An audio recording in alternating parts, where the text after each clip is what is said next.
Good afternoon, everyone. This is Sarah Bibb from MKS HR Consulting. It's about 4:30 on Monday, April the 6th. So I wanted to do this video and give you an update on a couple of things. So today is the day where the federal government has opened up the online application for the CERB program, the Canadian Emergency Response Benefit Program. So as all of you know, or some of you may not know, what this program is anybody who is a worker who is receiving no income. So you have to be making no money at this point. You have to be receiving no employment income, be it if you work for another company, you're self-employed, or you're a parent who has to stay at home and take care of their kids because their daycare or their school is closed. The key right now is that you have to be receiving no income. So what I'm going to do, I'm going to share my screen. And so what you'll see is actually the actual live web page for it. So if you just give me a moment, and I'm just going to do this so we can share the screen. So I apologize for this, a couple of technical difficulties, so that's totally fine. Okay, so share my screen. Okay, so this here, from what you can see, so this is when you're applying for the Canada Emergency Response Benefit Program. So this website, and I'm going to include it in the link in the description below from where I post this video on my various social media channels and also on the email list that I have set up for everybody that's subscribed to it. So this website gives you information about the CERB program. And if you click on this link here, you know, are you unsure about whether you should apply? You click on there and it'll give you, it'll take you to here. And so if you scroll down, it goes over the criteria in terms of how you're eligible, how to apply and get started. So here, thinking about your main source of income in the last year, were you an employee or self-employed? So you would say I was self-employed or I was an employee. So for example, you would say I was an employee. So were you a full-time employee for at least 4 months last year? Full-time means someone who works 30 or more hours per week. So you would click yes, thank you, you should apply for the Canadian Emergency Response Benefit. Okay, so I am going to change all of that. And let's say we're going to do it for I was self-employed. So again, thank you, you should apply for the benefit.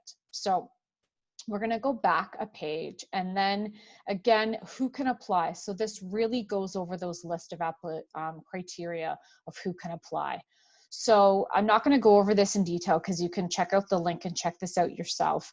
But the most important part here is the how to apply. So there's 2 ways you can apply: online with your CRA My Account, or over the phone with an automated phone service. And the telephone number is a little bit further down on this web page. So here it gives you some information to get ready for your applying. So if you're applying online, it goes over some information of, yes, I have a CRA My Account. So great, make sure you have your direct deposit and mailing information is up to date. Or no, but I have an account, but I forget my CRA user ID and password. You can click on that, and so on and so forth. So your payment will be delivered by direct deposit or check. So I would suggest for everybody, if you have the ability to give your banking information, set it up as a direct deposit because it's going to come to you quicker than if you were to set it up by mail. And so also determine the best day of the week to apply. So if you were born in the month of January, February, and March, as an example, you're going to apply for CERB on Monday. And so today would be your best day to apply. Now, the one thing you have to keep in mind is that you have to reapply for this benefit every single 4 weeks. And so it gives you some information in terms of, you can sign on to your CRMA account. So if you don't have a CRA My Account, then you can register for it. And then if you click here, you know, this is the toll-free automated line. So you would, you know, have this information ready. You would need your social insurance number, your postal code, And then here is the telephone number. Now, I did try and call the telephone number earlier this morning, and it just got a busy signal. So they are going to be very, very inundated with calls. So that's the one thing. So that's with the federal government. So again, I'll include the link for this website. Now, the next thing I wanted to show you was something specifically for Ontario. So the Ontario government is now going to be providing financial support to parents to assist the cost of educational resources during school and childcare closures. So parents are eligible for a one-time per child payment of $200 for children aged 0 to 12, or $250 for children with special needs aged 0 to 21. So the parents or guardians have to submit one application per child. And so only one parent may apply for each child. So both parents don't apply for it. So you would just have to decide between which spouse is going to apply for it. And again, I'll include the link for this website at the bottom of the description of where I'm going to post this video. So this information is, this gives you some more information on it. And so what you're going to do is you're going to fill out your child's first name, their last name, their date of birth, and then you're going to choose if their child is enrolled in public school or if their child is enrolled in private school. So for example, my son is enrolled in a Montessori school, so I would select this when I'm doing my application for my son. Or my child is not enrolled in either public or private school, so then that would mean your child goes to a daycare. And then if your child has an identified special needs, you would then click this box here. And if you wanted to get a definition of special needs, you can then click that and it gives some more information. It pops up in another window. Oh, and I've timed out my error. So I'm just going to go back to that. So then once you filled out your child's information, you'll fill out the parent. So your first name, your last name, your full address. So street, city, province, and then your postal code, your email address, and then your telephone number, and then your banking information. So you would enter in your branch number, the institution number, the account number. Now, if you don't have a bank account, you can request a check. Now, keep in mind, like with the federal program, if you request a check, your payments are going to take quite a bit longer than if you set up for direct deposit. So again, if you have direct deposit, I would highly recommend that you set that up.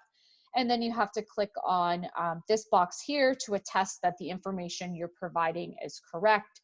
And if for whatever reason the information is not correct and it's deemed to be incorrect, you may be required to repay that money. And so there's some more information. And then once you've read all of that, make sure you click this button, and all of the information in terms of your bank information and all of the information for your parents, guardian information, and child's information is completed in full. Once that's all done, you click submit, and then you'll get a confirmation to show that, that they received the application, and they'll give you a reference number as well. That way, if for whatever reason you don't receive that payment in time, if it's by direct deposit, you can then call the toll-free number that's on that web page, and you'll cite that reference number. So what I'm going to do, I'm going to put the links for both of those different programs in the bottom of the description for where I post this video. And again, if you have any questions as an employee, as a worker about these, especially the CERB program right now, feel free to reach out to me. I'll include my contact information in the description links below where I post the video. And if you wanted to join that email distribution list to keep updated on what's going on with COVID-19 and as it relates to you as a small business owner or as it relates to you as a worker, I'll include the link to join that email distribution list. So hopefully everyone is doing okay and they're staying safe, and we will talk to you again soon.